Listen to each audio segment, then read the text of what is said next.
আনছি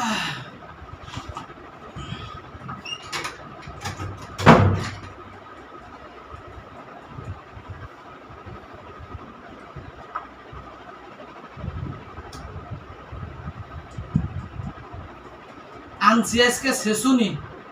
এই যে দেখছেন, আসসালামু আলাইকুম প্রিয় বাংলাদেশ, কেমন আছেন আপনারা? আশা করি ভালোই আছেন ভাইয়ারা।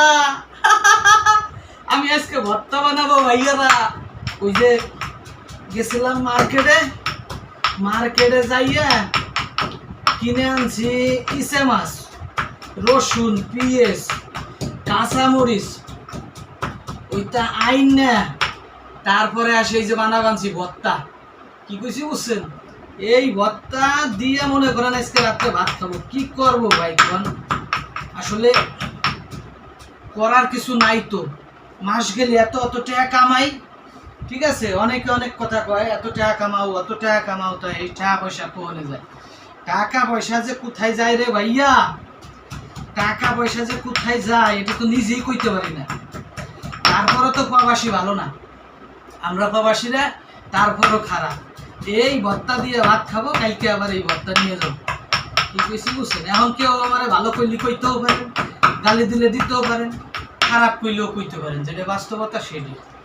এখন মনে করেন যে এই যে ইসে মাছের ভর্তা, ইসে মাছ, রসুন, পেঁয়াজ, কাঁচামরিচ দিয়ে যে এই যে ভর্তা বানাইতেছি, এ মনে করেন যে আঙ্গুল তো সেটে খাবে আর গালি দিবে, কবে যে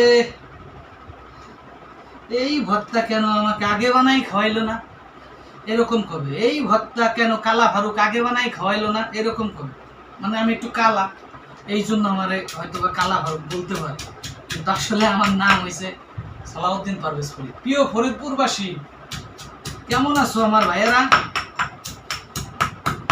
প্রিয় ফরিদপুরবাসী, আমি তোমাদেরকে ভালোবাসি, আমি তোমাদেরই ছিলাম, তোমাদেরই আছি, আমি তোমাদেরই থাকবো।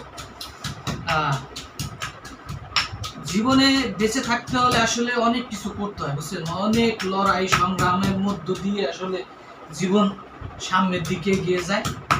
মনে করেন যে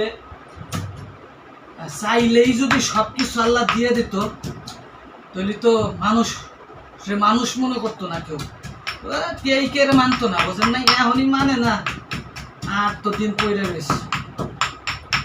যাই হোক, ভর্তাটা কেরম হবে আপনারা দেখে জানাবেন, বুঝছেন? ভর্তা বানাইতেছে আজকে, ভর্তা সেইছে ভর্তা বানাবো, এই হয়েছিল কথা। আনছি, বাজারে গেছিলাম, আনছি রসুন, পেঁয়াজ, কাঁচামরিচ, তারপরে আনছি আপনার এই ইসে মাছ ভর্তা বানাবার লেগে, কোনো মতে চলাবার লেগেছে বুঝছেন। আর কটা ভেন্ডি আনছি, আগামীকালকে ভেন্ডি ভাজি করবো কিংবা রানবো, যেটাই করি করবো। এই ইসে মাছের ভর্তা কি যে মজা, আমার মায়ে বানাই দিত রে।